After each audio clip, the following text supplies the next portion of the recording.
तो पूर्व पक्ष जो सांख्य है वे कहते हैं कि अब अचेतन प्रधान प्राकृतिक जगत है, यह सिद्धांत युक्ति यानी अनुमान प्रमाण मूलक है। अनुमान से प्रधान प्राकृतिकत्व ही जगत में सिद्ध होता है। जिन कार्यों में जिस सामान्य का अन्वय दिख रहा है उन कार्यों को उस सामान्य प्राकृतिक कहा जाता है। एक व्याप्ति है सांख्यों की, ये विकारा ये न अन्विता ते तत्प्रकृतिका। और उसके लिए दृष्टांत है घट शरावादि मृत स्वरूप अन्वित होने के कारण मृत प्रकृतिक है। ऐसे समस्त जगत में अन्वित एक सामान्य वस्तु प्रतीत हो रही है, सुख दुख मोहात्मक। इसलिए सारा जगत सुख दुख मोहात्मक वस्तु से अन्वित होने से सारे जगत की प्रकृति एक सुख दुख मोहात्मक वस्तु होगी। और वह वस्तु कौन है? तो सांख्य कहते हैं त्रिगुणात्मक प्रधान है, मूल प्रकृति। इस प्रकार मूल प्रकृति का जो सुख दुख मोहात्मक स्वरूप है उसे महदादि विकारों में अन्वयमान देख करके अन्वय रूप हेतु से सुख दुख मोहात्मक प्रधान प्रकृतिकत्व जगत में सिद्ध करने वाला अनुमान प्रमाण सांख्यों ने बताया। इसलिए अनुमान प्रमाण मूलक यह सांख्य सिद्धांत है। और भी हेतु हैं, उन हेतुओं से भी जगत में प्रधान प्राकृतिकत्व सिद्ध होता है। इसे बता दिया गया सांख्यों के द्वारा।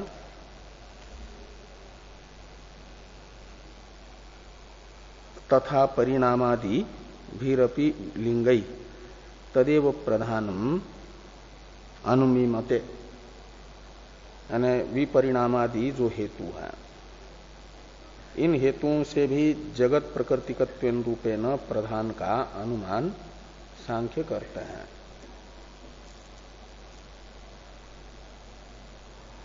तो अर्थात ये निकला कि अनुमान प्रमाण मूलक ये सांख्यों का सिद्धांत है, ये पूर्व पक्ष है। इस प्रकार का पूर्व पक्ष प्राप्त होने पर भाष्यकार भगवान कहते हैं कि तत्र वदामः, सिद्धांत बताया जा रहा है तत्र वदामः इत्यादि से। सिद्धांत का अवतरण सिद्धांत भाष्य की अवतरण टीका है। सिद्धांत यति तत्र वदाम इति। तो तत्र वदाम इत्यादि से भाष्कर भगवान रचना अनुपपत्ति अधिकरण के सिद्धांत को बताते हैं। तो सिद्धांत भाष्य जिस अभिप्राय से प्रारंभ हो रहा है वह अभिप्राय टीकाकार सिद्धांत की ओर से पूर्व पक्षी को दो विकल्प करके पूछ रहे हैं। पूर्व पक्ष के मत में भ्रांति मूलत्व दिखाने के लिए ये दो विकल्प सिद्धांति के द्वारा पूर्व पक्षी के प्रति किए जा रहे हैं। वे टीका में लिखे हैं किम अनुमानैः अचेतन प्रकृतिकत्वं जगतः साध्यते स्वतंत्र अचेतन प्रकृतिकत्वं वा। ये दो विकल्प है।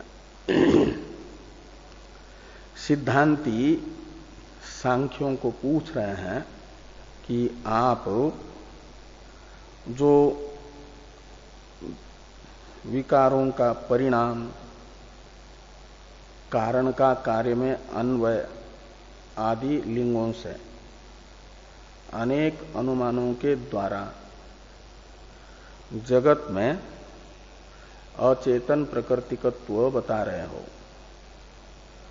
तो इन अनुमानों के द्वारा केवल इतना मात्र आप बताना चाह रहे हो कि महदादि जगत अचेतन प्रकृतिक है, इतना बताना मात्र अभिष्ट है, अथवा ये बताना अभिष्ट है कि चेतन अनधिष्ठित अचेतन प्रकृतिक ये जगत है, स्वतंत्र अचेतन प्रकृतिक जगत है, ये द्वितीय विकल्प है।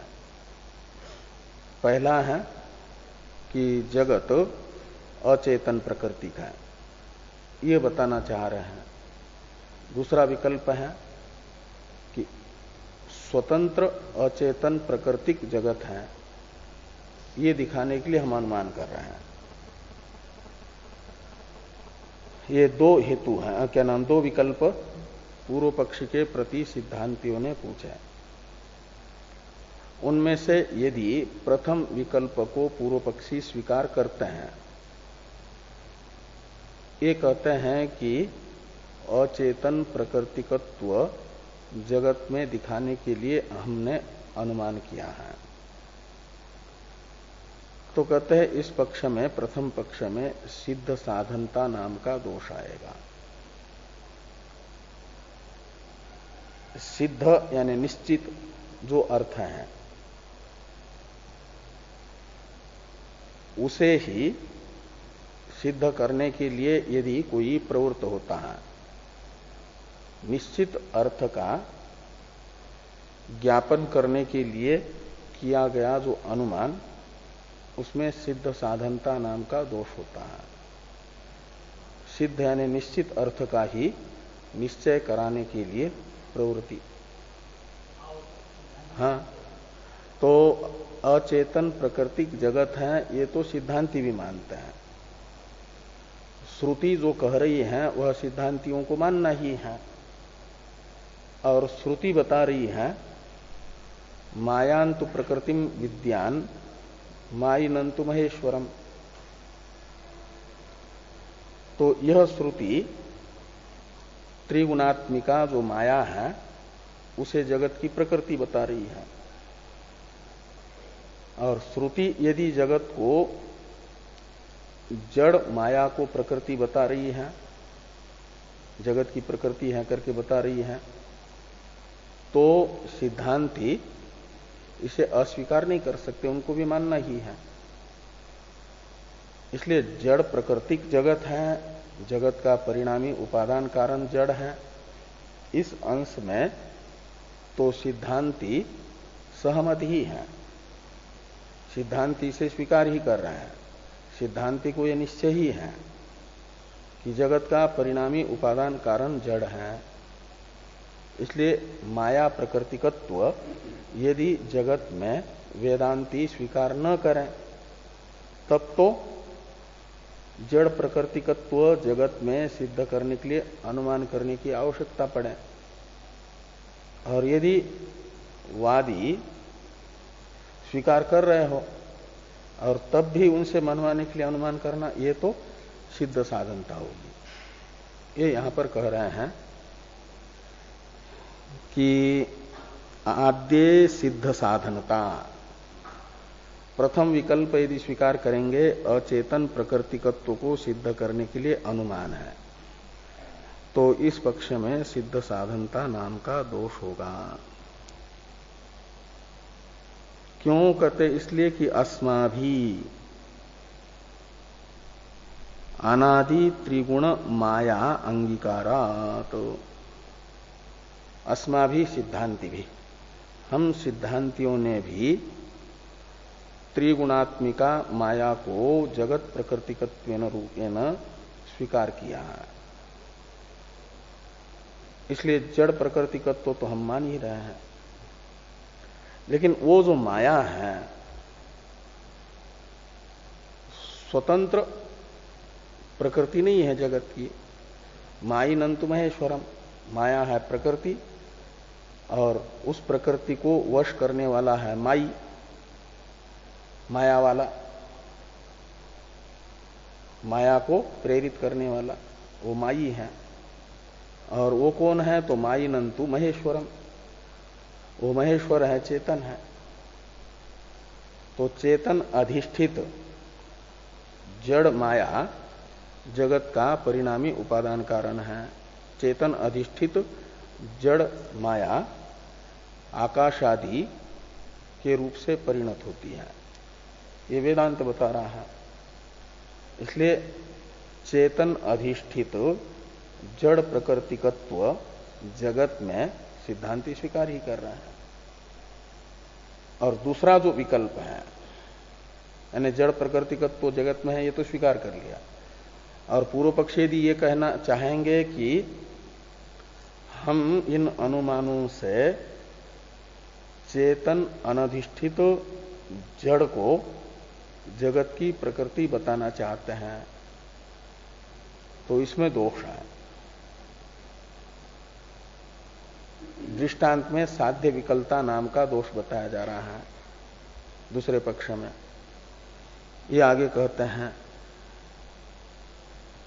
कि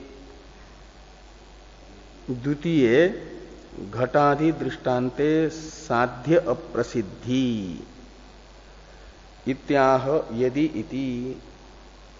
तो द्वितीय विकल्प स्वतंत्र अचेतन प्रकृतिकत्व जगत में अनुमान से सिद्ध करना चाहते हैं, ये द्वितीय विकल्प है। और इसमें दृष्टांत में साध्य अप्रसिद्धि यानी साध्य विकलता नाम का दोष पूर्व पक्षी के मत में है। इसे यहां पर यदि इत्यादि से कहा जा रहा है। द्वितीय विकल्प में जो दोष है वो दिखाया जा रहा है। यदि भाष्य में देखिए, यदि दृष्टांत बलेन एव एतत् निरूप्येत न अचेतनम लोके चेतन अनधिष्ठितम स्वतंत्रम किंचित विशिष्ट पुरुषार्थ निर्वर्तन समर्थान विकारान विरचयत दृष्टम।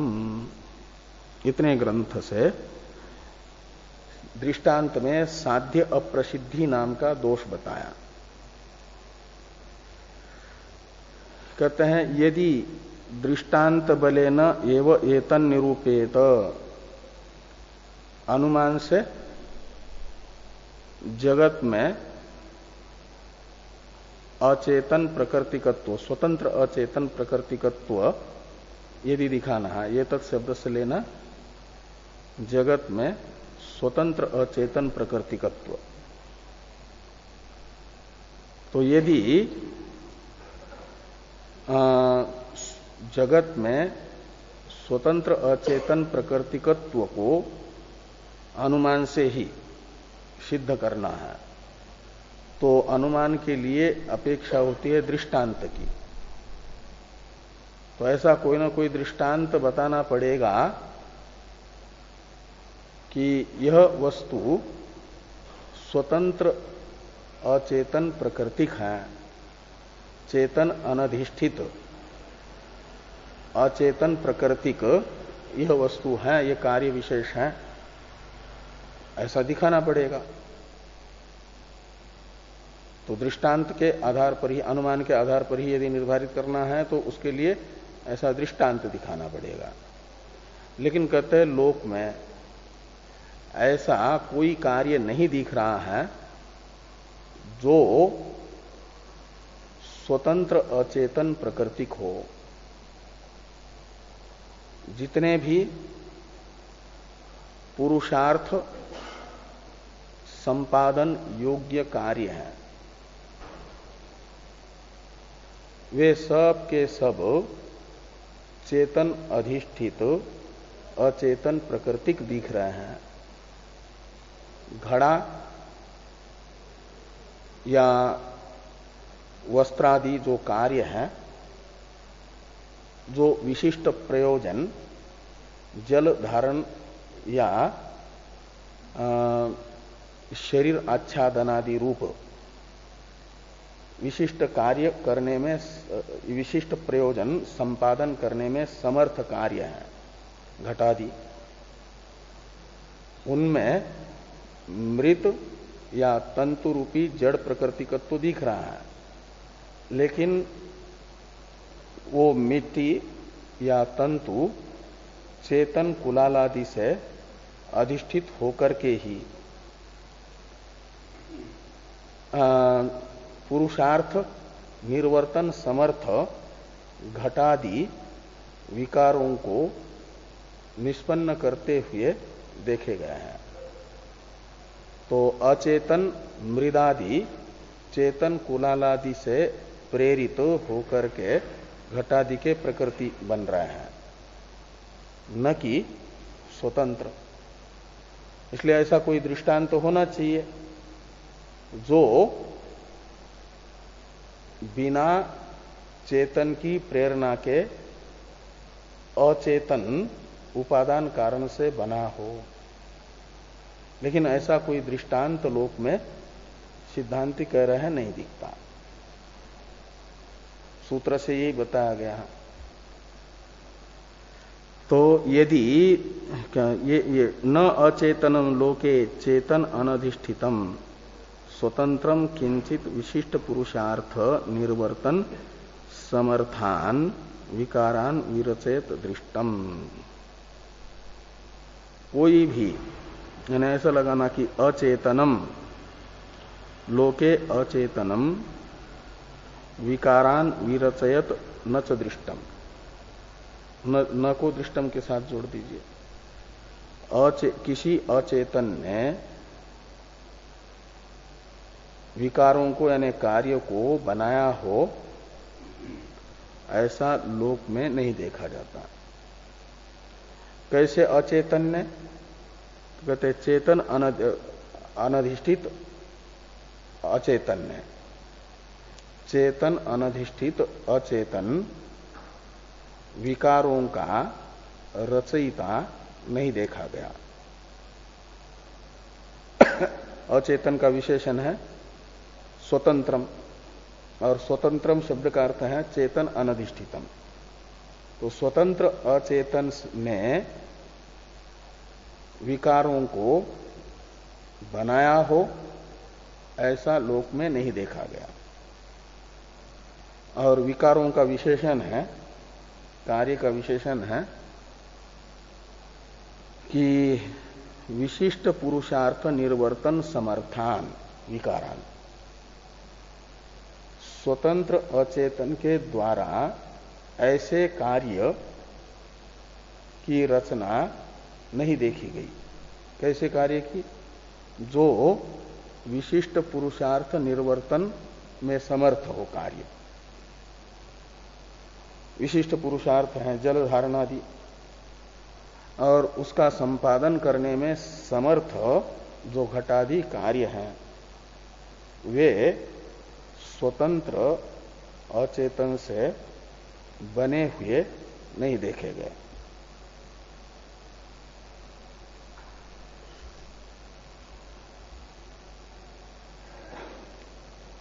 टीका देखिए थोड़ी, यदि इति इस प्रतीक के बाद में स्वतंत्रम अचेतनम प्रकृति इति एतत् दृष्टांत बलेन तदा निरूप्येत यदि दृष्टांत क्वचित स्यात् न तो दृष्ट क्वचित इति अन्वय। कहते हैं स्वतंत्र अचेतन जगत की प्रकृति है, इसे दृष्टांत के आधार पर अर्थात अनुमान से तब सिद्ध किया जा सकता है। इस सिद्धांत का निरूपण तब हो सकता है जब लोक में कोई दृष्टांत हो।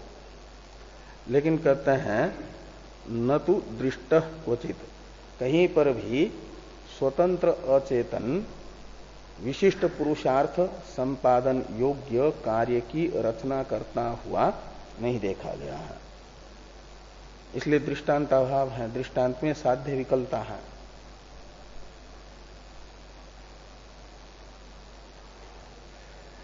तो ये जो भाष्य में था चेतन अनधिष्ठितम पद, वह व्याख्या है किसकी? स्वतंत्रम इस पद की। वो टीकाकार कहते हैं कि स्वतंत्र पदार्थम आह चेतन अनधिष्ठितम इति। अचेतनम का विशेषण जो स्वतंत्रम है, इस स्वतंत्र पद का ही अर्थ स्वयं भाष्यकार भगवान ने बताया कि चेतन अनधिष्ठितम, ये व्याख्यान है और व्याख्या है स्वतंत्र। ये भाष्य है ना, भाष्य तो उसको कहते हैं कि स्वपदानि च वर्ण्यन्ते भाष्यम भाष्य विदो विदु।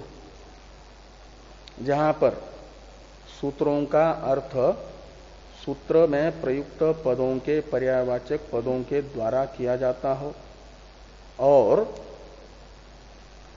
अपने ग्रंथ में प्रयुक्त पदों की भी स्वयं व्याख्या जिस व्याख्यानभूत ग्रंथ में हो रही हो, ऐसे ग्रंथों को भाष्य के वेत्ता लोग भाष्य कहते हैं। तो इसलिए स्वतंत्र इस पद की भी स्वयं ही व्याख्या कर दी भाष्यकार भगवान ने, चेतन अनधिष्ठितम ऐसी।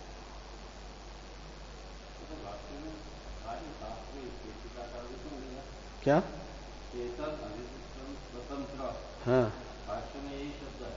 हाँ स्वतंत्र का अर्थ आदि उसी का अर्थ दिया है। हाँ, स्वतंत्र इस पद का अर्थ है, तो भाष्य में दिया हुआ है। हाँ तो यही बताया कि इतना मात्र बताया टीकाकार ने कि भाष्यस्थ चेतन अनधिष्ठितम इस पद में और स्वतंत्रम इस पद में व्याख्यान व्याख्या भाव संबंध है। भाष्यकार भगवान अपने ही स्वयं प्रयुक्त पद का व्याख्यान कर रहे हैं, अपने द्वारा प्रयुक्त पद का। ये टीका में बताया टीकाकार ने।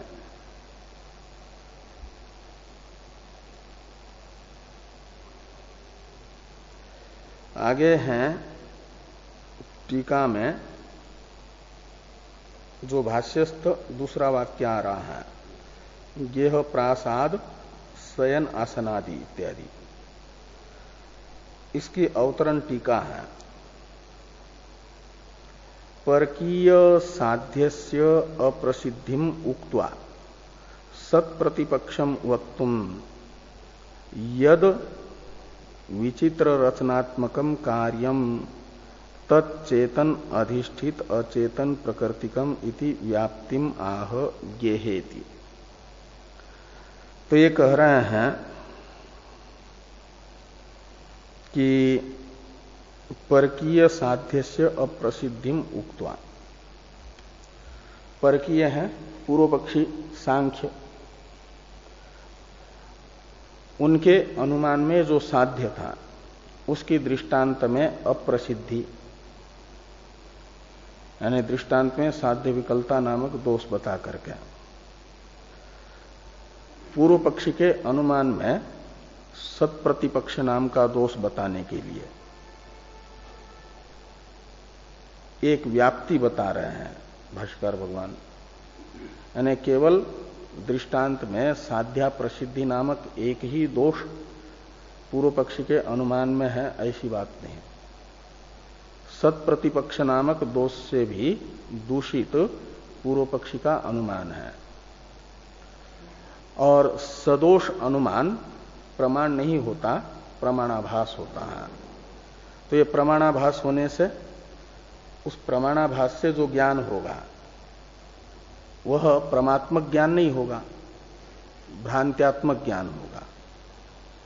और इसलिए ये पूर्व पक्ष के अनुमानों से जो ज्ञान होगा जगत स्वतंत्र अचेतन प्रकृति है करके, वह भ्रांत्यात्मक ज्ञान होगा। इसलिए भ्रांति मूलकत्व इस सिद्धांत में सिद्ध होगा। यही तो सिद्धांत है इस अधिकरण का। पूर्व पक्षी का जो मत है, आग्रह है, वह भ्रांति मूलक है, यही दिखाना है। इसके लिए वो जिस अनुमानाभास को अनुमान प्रमाण कह रहे हैं वह प्रमाण नहीं है, प्रमाणाभास है। ये दिखाने के लिए उसमें दोष दिखाने पड़ेंगे। दोष दिखाने के लिए पहले बताया कि दृष्टांत में साध्य की अप्रसिद्धि नामक एक दोष है और पूर्व पक्ष के अनुमान में सत्प्रतिपक्ष नामक दोष भी है। सत्प्रतिपक्ष कहा जाता है यस्य साध्याभाव साधकम ह्यत्वंतरम स सत्प्रतिपक्ष, ऐसा जिसके यानी पक्ष में, जिस हेतु के पक्ष में साध्य के अभाव को सिद्ध करने के लिए प्रमाणांतर विद्यमान होता है, हेत्वंतर विद्यमान होता है, ऐसे हेतु को कहा जाता है सत्प्रतिपक्ष हेतु। प्रतिपक्ष का अर्थ है विरोधी। तो एक हेतु जिसे सिद्ध करना चाहता है उसके अभाव को वहीं पर सिद्ध करने के लिए यदि दूसरा हेतु विद्यमान हो तो इन दो हेतुओं में से एक हेतु हो जाएगा सत्प्रतिपक्ष हेतु, हेत्वाभास। ये 5 हेत्वाभास होते हैं, उनमें से एक सत्प्रतिपक्ष नामक हेत्वाभास है। और ऐसा जो हेत्वाभास है वो सद हेतु नहीं कहलाता, असद हेतु है। और वो असद हेतु से युक्त अनुमान वो प्रमाणाभास होता है, प्रमाण नहीं होता। तो पूर्व पक्षी के जो हेतु है अन्वयादि, अन्वय परिमाणादि, इनमें सत्प्रतिपक्षत्व है, यानी इनके साध्य के अभाव को सिद्ध करने वाला हेत्वंतर है, ये दिखाने के लिए। और ये हेत्वंतर सिद्ध होगा तो फिर सत्प्रतिपक्ष दोष से दूषित ये पूर्व पक्ष के हेतु होंगे। तो ये लिखा टीका में टीकाकार ने कि परकीयस्य साध्यस्य अप्रसिद्धिम उक्त्वा सत्प्रतिपक्षम वक्तुम यद विचित्र रचनात्मकम कार्यम तच्चेतन अधिष्ठित अचेतन प्रकृतिकम इति व्याप्तिम आह गेह इति। तो साध्य अप्रसिद्धि नामक दोष बता करके सत्प्रतिपक्ष नामक दोष बताने के लिए यद विचित्र रचनात्मकम कार्यम तच्चेतन अधिष्ठित अचेतन प्रकृतिकम, ये जो व्याप्ति है इसे बताया जा रहा है गेह प्रासाद इत्यादि वाक्य से। तो गेह प्रासाद शयन आसन विहार भूम्यादयो ही लोके प्रज्ञावद्भि ही शिल्पीभीर यथा कालम सुख दुख प्राप्ति परिहार योग्या रचिता दृश्यन्ते। ते कह रहे हैं कि ये जो विचित्र कार्य है, गेह यानी घर, प्रासाद यानी महल, और शयन आसन आदि, और विहार भूमि सुंदर सुंदर बगीचे आदि, ये सब जो हैं विचित्र कार्य हैं। लोक में देखा जाता है कि अपने आप ही ईंट, बजड़ी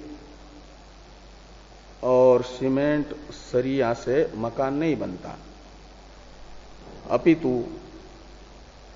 चेतन जो कारीगर हैं, शिल्पी हैं, उनसे अधिष्ठित इन ईंट आदि अचेतनों से गृहादि कार्यों की रचना होते हुए देखी जा रही है।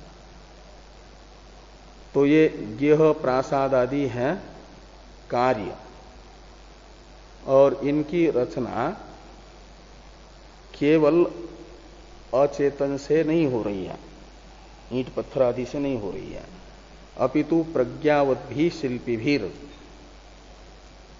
जो प्रज्ञावत ये शब्द बता रहा है चेतन बुद्धिमान जो शिल्पी हैं, कारीगर हैं, उनके द्वारा समय लगा करके बनाए गए हैं ये सब गेहादि। कैसे हैं ये? तो विशिष्ट पुरुषार्थ संपादक है। ये दिखाने के लिए गेहादि का विशेषण है सुख दुख प्राप्ति परिहार योग्य। सुख की प्राप्ति कराने योग्य और दुख के परिहार में समर्थ जो गेहादि हैं, इनकी रचना चेतन शिल्पियों के द्वारा होती हुई लोक में देखी जा रही है। तो यहां वो व्याप्ति बताई, जो व्याप्ति के लिए दृष्टांत है एक प्रकार से, यद विचित्र रचनात्मकम कार्यम तत्चेतन अधिष्ठित अचेतन प्रकृतिकम। तो विचित्र रचनात्मक कार्य हैं गेहादि, और ये चेतन शिल्पी अधिष्ठित अचेतन ईंट आदि जो प्रकृति है उनकी रॉ मटेरियल तत्प्रकृतिकत्व है। ये व्याप्ति के लिए दृष्टांत हुआ। ऐसे दार्ष्टान्त में तथा इदम इत्यादि से बताया जा रहा है।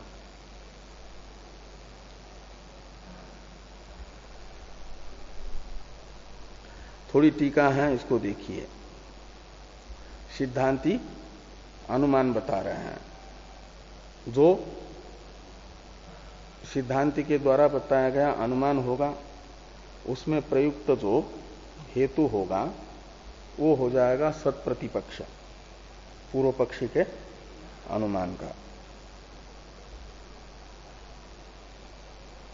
तो सिद्धांति का अनुमान है इदम जगत। पूर्व पक्षी के अनुमान में पक्ष वही था, पक्ष दोनों का एक ही रहेगा, और साध्य बिल्कुल विपरीत रहेगा। पूर्व पक्षी का साध्य था स्वतंत्र अचेतन प्रकृतिकत्व, सिद्धांति का साध्य रहेगा चेतन अधिष्ठित अचेतन प्रकृतिकत्व। पक्ष वही है। तो इदम जगत चेतन अधिष्ठित अचेतन प्रकृतिकम, और हेतु है कार्यत्वात्। गिहवत ये दृष्टांत है। इति प्रयोग यानी ये अनुमान है। इसमें जो कार्यत्व हेतु है वो पूर्व पक्षी का जो पक्ष है जगत, उसमें पूर्व पक्षी के साध्य के अभाव को सिद्ध कर रहा है सिद्धांति के द्वारा प्रयुक्त कार्यत्व हेतु। पूर्व पक्षी बताना चाहते हैं स्वतंत्र चेतन प्रकृतिकत्व, और इससे सिद्ध हो रहा स्वतंत्र अचेतन प्रकृतिकत्व, और इससे सिद्ध हो रहा है चेतन अधिष्ठित अचेतन प्रकृतिकत्व। तो पूर्व पक्षी का अभिष्ट सिद्ध नहीं हो रहा है। इसलिए ये जो अनुमान है, इस अनुमान में अनुमान के द्वारा पूर्व पक्षी के अनुमान में जो अनुमान थे पूर्व पक्ष के अनेक, सत्प्रतिपक्ष नामक दोष बताया गया। अब ये हो जाता है कि दो अनुमान हुए, एक सिद्धांति का अनुमान कार्यत्व हेतु, और पूर्व पक्षी के अनुमान अन्वयादि हेतुक, जो अनेक कल हेतु अनुमान बताए थे। उनमें से यदि पूर्व पक्षी ये कहे कि उल्टा क्यों न माना जाए, सिद्धांति का ही हेतु सत्प्रतिपक्ष नामक दोष से दूषित है, और हमारा जो हेतु है वह हेत्वाभास नहीं है, सद हेतु है। अन्वयादि अन्वय परिणाम आदि जो हमारे हेतु हैं वे सदहेतु हैं, और इन सदहेतुओं के आधार पर पूर्व पक्षी के कार्यत्व हेतु को ही सत प्रतिपक्ष नामक हेत्वाभास मान लिया जाए। ऐसी विपरीत शंका भी पूर्व पक्षी कर सकता है ना। हाँ, विनिगमना विरहात विनिगमना कहा जाता है एकतर पक्षपातिनी युक्तिर विनिगमना, और विरह का अर्थ होता है अभाव। उस विनिगमना विरह का मतलब एकतर पक्षपातिनी युक्ति का अभाव होने से, हाँ तस्य विरह अभाव। तो क्यों कार्यत्व हेतु को ही सत्प्रतिपक्ष नामक हेत्वाभास न माना जाए? क्यों हमारे ही हेतु को सत्प्रतिपक्ष मान रहे हो? ये पूर्व पक्ष की आशंका हो सकती है ना। तो पूर्व पक्ष की इस आशंका को दूर करने के लिए ये बताया जा रहा है कि सिद्धांतियों के पास विनिगमना है, पूर्व पक्षी के पास विनिगमना विरह है। विनिगमना यानी एकतर पक्षपातिनी युक्ति, ये ठीक है और वो ठीक नहीं है, ऐसा बताने वाली युक्ति सिद्धांति के पास है, पूर्व पक्षी के पास नहीं है, ऐसा तथा इत्यादि से बताया जा रहा है भाष्य में। तथा इत्यादि भाष्य को देखिए, विपक्षे टीका में तथा इत्यादि भाष्य की अवतरण टीका है। विपक्षे विचित्र रचना अनुपपत्ति रूपम सूत्रोक्तम बाधक तर्कम वक्तुम जगतो वैचित्र्यम आह तथेति। विपक्ष का अर्थ होता है वैपरीत्य, विपर्य। विपर्य का मतलब सिद्धांति बताना चाहते हैं पूर्व पक्षी के हेतुओं को सत्प्रतिपक्ष नामक हेत्वाभास, और पूर्व पक्षी कहे कि नहीं सिद्धांति का कार्यत्व हेतु ही सत्प्रतिपक्ष नामक हेत्वाभास होगा, ये विपक्ष हो जाएगा, विपर्य होगा। ऐसा विपर्य नहीं हो सकता। इसके लिए ये बाधक तर्क बताया जा रहा है, और वो बाधक तर्क बताया है भगवान वेद व्यास जी ने ही सूत्र में, प्रथम सूत्र में रचना अनुपपत्ते, इस पद से ये बाधक तर्क बताया है कि सिद्धांति का जो हेतु है कार्यत्व हेतु, यह सत्प्रतिपक्ष नामक हेत्वाभास नहीं हो सकता। पूर्व पक्षी के अन्वय आदि हेतु ही सत्प्रतिपक्ष नामक हेत्वाभास है। ये दिखाने के लिए बाधक तर्क सिद्धांतियों के द्वारा दिखाया जा रहा है, विपक्ष में बाधक तर्क। तो ये कह रहे हैं कि विपक्षे बाधक तर्कम वक्तुम, और उस बाधक तर्क को कहां बताया गया? तो कहते हैं सूत्रोक्तम, रचना अनुपपत्ते, इस सूत्र के द्वारा बताया गया जो बाधक तर्क है उसका क्या स्वरूप है? तो विचित्र रचना अनुपपत्ति रूपम, ये भी बाधक तर्क का ही विशेषण है। विचित्र रचना अनुपपत्ति आत्मक जो बाधक तर्क है, और वो वेद व्यास जी के द्वारा उक्त है, उसे यहां पर बताया जा रहा है। वो है, वो बताने के लिए पहले भाष्कर भगवान जगत में वैचित्र्य को बताते हैं। जगतो वैचित्र्यम आह, सूत्र से ही बताया जा रहा है कि चेतन अनधिष्ठित अचेतन प्रधान से विचित्र जो जगत है उसकी रचना हो नहीं सकती, उसके रचना की अनुत्पत्ति। चेतन अनधिष्ठित अचेतन प्रधान से विचित्र जगत की रचना अनुपपत्ति, ये सूत्र में बताया जा रहा है बाधक तर्क। तो जगत का वैचित्र्य पहले बता रहे हैं, और इस विचित्र जगत को स्वतंत्र अचेतन नहीं बना पाएगा, ये आगे बताएंगे। जो सूत्र, वो सूत्र का अर्थ हो जाएगा भाष्य में।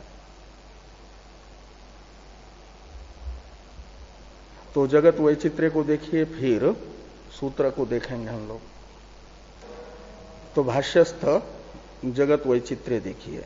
तथा इदम जगत अखिलम पृथ्व्यादि नाना कर्म फलोपभोग योग्यम बाह्यम आध्यात्मिकंच शरीरादि नाना जात्यन्वितम प्रतिनियत अवयव विन्यासम अनेक कर्म फलानुभव अधिष्ठानम दृश्यमानम प्रज्ञावद्भिः संभाविततमैः शिल्पिभिर मनसापि आलोचयितुम अशक्यम सत कथम अचेतनम प्रधानम रचयेत।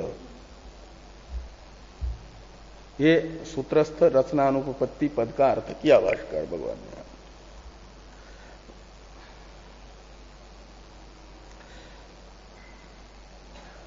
तो कहते हैं इदम जगत अचेतनम प्रधानम कथम रचयेत, ऐसा जोड़ दीजिए। शुरू में इदम जगत है ना, इसको अचेतनम प्रधानम कथम रचयेत इसके साथ अन्वित कर दीजिए। ये जो जगत है इसको स्वतंत्र अचेतन प्रधान कैसे बना पाएगा? तो बाकी सब जगत के वैचित्र्य साधक विशेषण है। ये जगत कैसा है? तो कहते हैं पृथ्व्यादि अखिलम पृथ्व्यादि, पृथ्व्यादि समस्त जगत है भोग्य।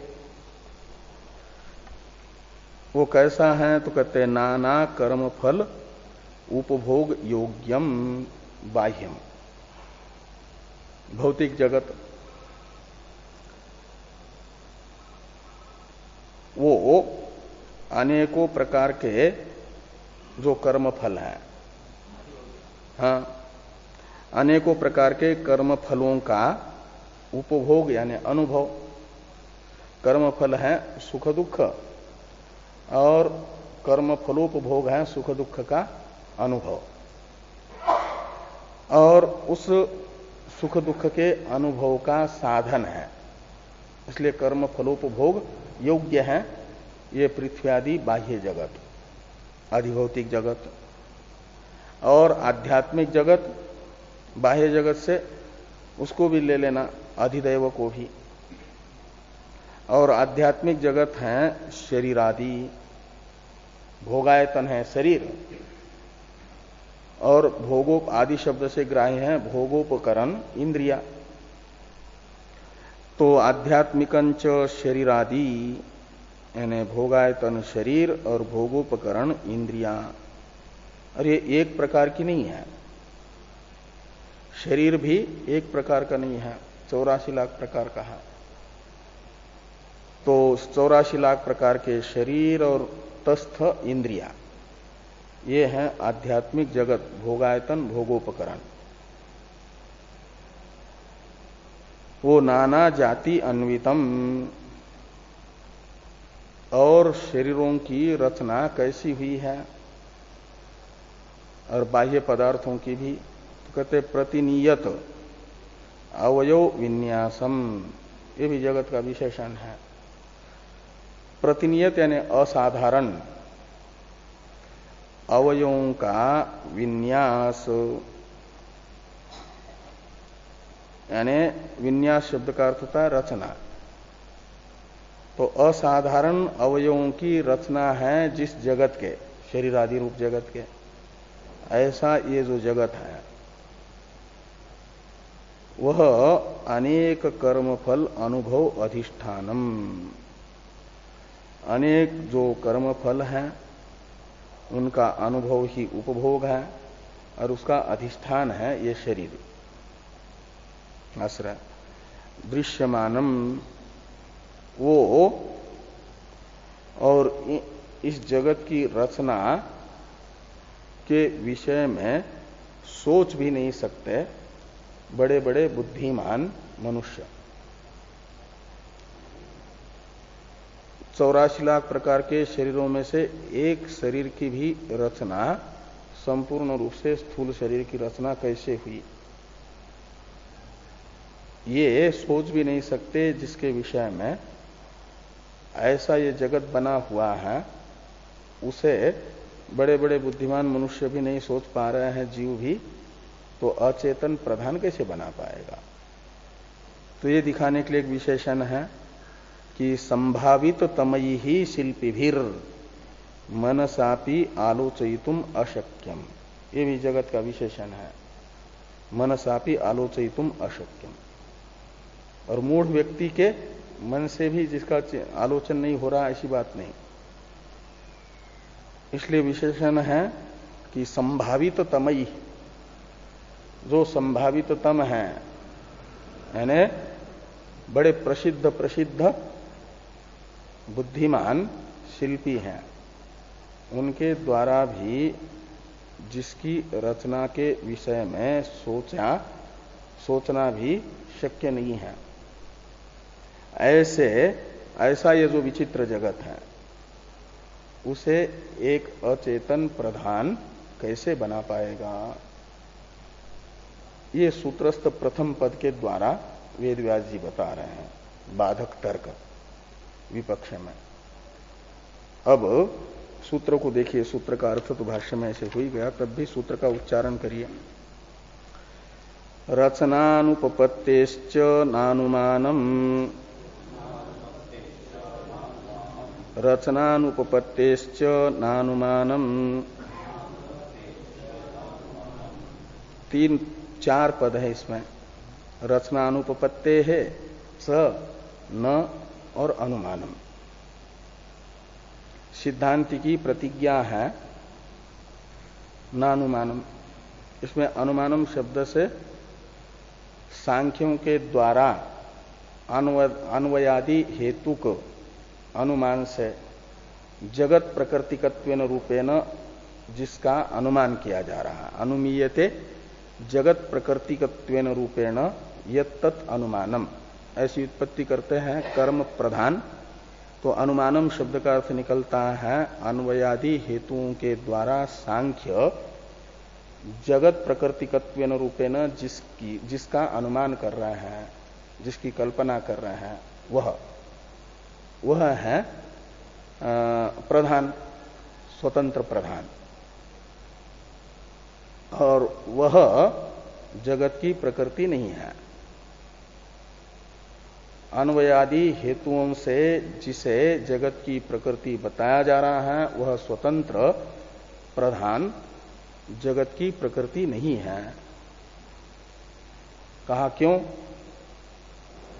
तो कहते रचना अनुपपत्ते, ये जो विचित्र जगत है, इस विचित्र जगत की रचना स्वतंत्र जड़ प्रधान से हो नहीं सकती। ये रचना अनुपपत्ति से बताया। विचित्र जगत जो बाह्य पृथ्व्यादि रूप में विभक्त हैं, आध्यात्मिक शरीरादि रूप में विभक्त हैं, वह स्वतंत्र प्रधान से बन नहीं सकता। ये रचनानुपपत्ति से बताया।